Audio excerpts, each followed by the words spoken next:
Okay, I've got thousands of emails from people saying, how do you get your starter so bubbly and active? So I'm going to give you the secrets. This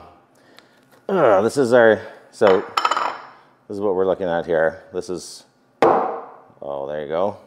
And here's a bigger one. Okay, look at that. Oh. So there's a couple keys. One thing is that I keep it warm. So at home you can do something like this Broden Taylor sourdough home, or a little if you have their mini proofer. Here we have just a bakery proofer, so I put it in the proofer. I keep my starters at about 90 degrees Fahrenheit, in between 85 and 90. For the final levain, I keep it more like 82 to 85 degrees. So to get it really active, one of the things that we do here is whip it. We get a lot of air into it, and that gets the yeast production going crazy. Some people are worried about too much acetic acid with all the oxygen in there.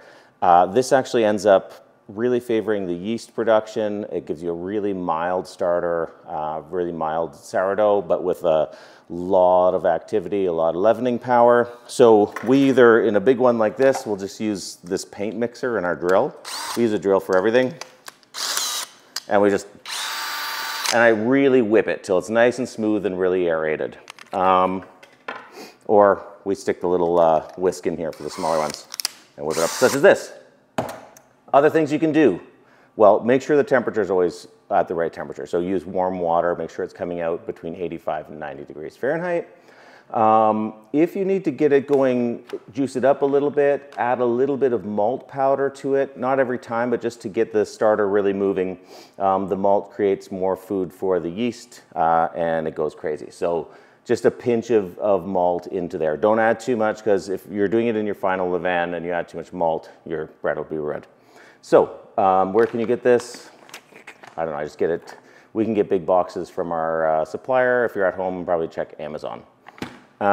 Next thing is feed it often. If you feed it at least twice a day when you're baking. If you're not baking, don't waste it just feeding it all the time. Feed it a couple times a day.